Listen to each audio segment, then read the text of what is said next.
December 2025. As you're watching this, the consensus narrative is already wrong. Not because analysts are deliberately deceiving you, but because they're focusing on surface-level optimism while ignoring the mathematics underneath. Markets look calm, headlines sound reassuring. Yet beneath that calm, a specific set of warning signals is flashing with alarming consistency.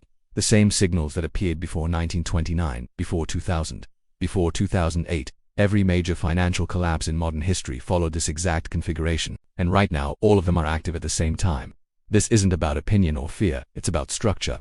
Systems break not because people panic, but because imbalances reach a point where stability becomes impossible. Based on historical precedent and current conditions, the window for a major unwind is narrowing rapidly. The probability range centers on mid-2026 through late 2027, not decades away, not some abstract future, roughly 12 to 24 months. The machinery is already running. At this point, intervention can only delay the outcome, not prevent it. You have a limited window to respond. Time to reduce exposure to fragile assets, time to lower leverage, time to build flexibility before forced selling begins.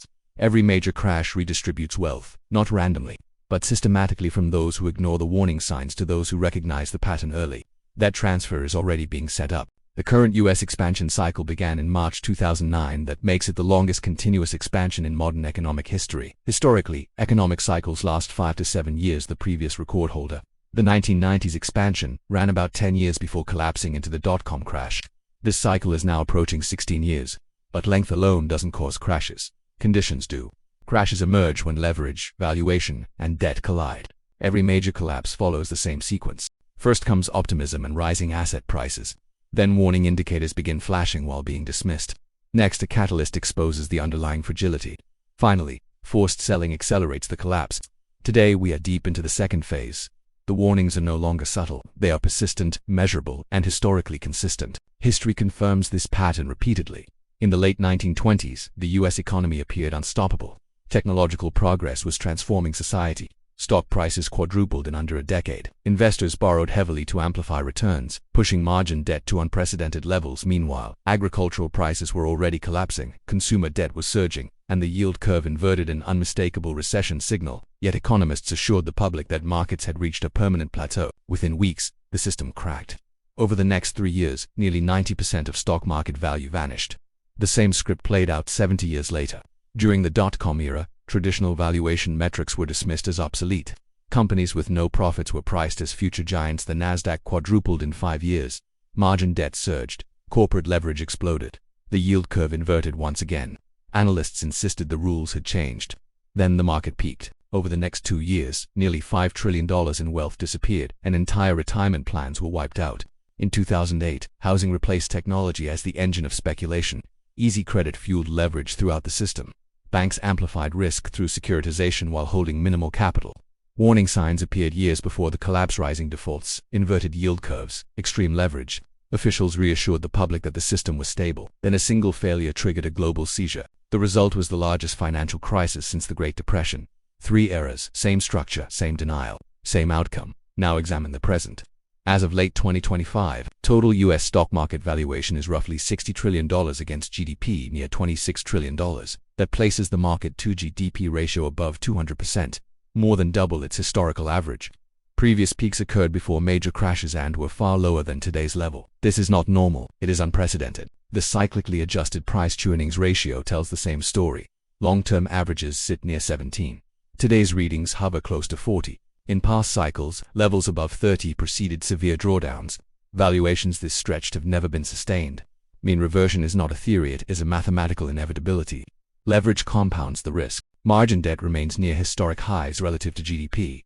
Every previous instance of margin debt at these levels ended in forced liquidation. When prices fall, leverage turns losses into cascades. Selling triggers more selling, regardless of fundamentals. Corporate debt now approaches half of U.S. GDP. Much of it was issued during the ultra-low-rate period of 2020 and 2021.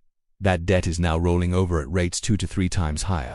The increase in interest expense directly erodes earnings. If profits fall, valuations must adjust. They haven't yet. Commercial real estate represents another pressure point.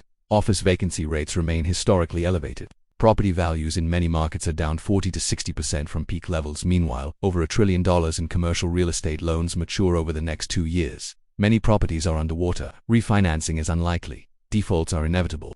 Regional banks remain heavily exposed. The failures of 2023 were contained through emergency intervention, but the underlying asset quality problems were not resolved. Loss recognition has simply been delayed. As defaults accelerate, capital buffers will be tested again. Household finances are also weakening.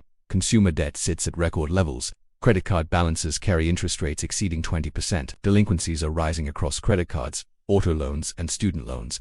At the same time, personal savings rates have collapsed well below historical norms. Households have little margin for error. Labor markets are quietly deteriorating. Unemployment has risen more than half a percentage point from its recent lows, historically a reliable recession signal. Manufacturing activity has remained in contraction for an extended period, typically a leading indicator of broader economic weakness. Leading economic indicators have declined for nearly 2 consecutive years, something rarely seen outside major downturns. The Federal Reserve is constrained. Cutting rates, risks, reigniting inflation. Holding rates, elevated risks, breaking debt-laden sectors. There is no painless path forward. Policy can shift timing, not outcomes. Geopolitical risk adds further fragility. In a system this leveraged, any external shock can serve as the trigger. The specific catalyst is unpredictable. The vulnerability is not. When valuations, leverage, and debt converge at extremes, adjustment becomes unavoidable. Historically, markets do not drift gently back to fair value. They overshoot on the way down. Based on long-term valuation metrics alone, returning to historical averages implies a decline on the order of 50% or more in major equity indices that would align with prior cycles. This isn't pessimism, it's arithmetic. The difference between those who endure these cycles and those who are destroyed by them is not intelligence or luck, it's preparation. Recognizing structural risk before the unwind begins. The window is still open, but it is closing. Every cycle offers warnings. Most people ignore them. A few act early. History shows which group preserves capital. This is not financial advice. It is pattern recognition grounded in data, history, and mathematics. The same forces that drove every major crash for the past century are once again aligned. Understanding that pattern is the first step toward surviving what comes next.